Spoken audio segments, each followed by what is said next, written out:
काहेदिया परदेशच्या 31 August 2016च्या भागामध्ये नचिकेत आणि त्याचे वडील शिवच्या घरी येऊन शिवनं गौरीच्या लग्नासाठी हात मागितल्याचं त्याच्या आई वडिलांना सांगतात। नचिकेत त्यांना सांगतो की गौरीनं आपल्या वडिलांची शपथ घेतलीये की तिचे वडील सांगतील त्याच मुलासोबत गौरी लग्न करेल। हे ऐकून शिवला काहीसं आश्चर्य वाटतं।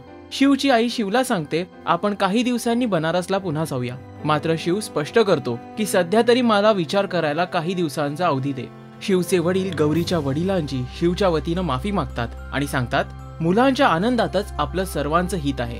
गौरीचे वडील त्यांना सांगतात की गौरीचं हित कशात आहे हे मला समजावण्याची गरज नाहीये। दुसरीकडे गौरीच्या ऑफिसमध्ये शिव गौरीच्या डोक्यावरती हात ठेवून तिची शपथ घेतो की मी तुझ्यावरती प्रेम करतो आणि तुझ्या वडिलांच्या पसंतीस मी पात्र ठरेन।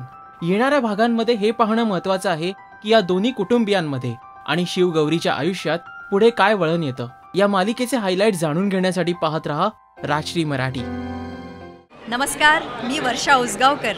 तुम्ही सबस्क्राइब करा राजश्री मराठी चॅनल।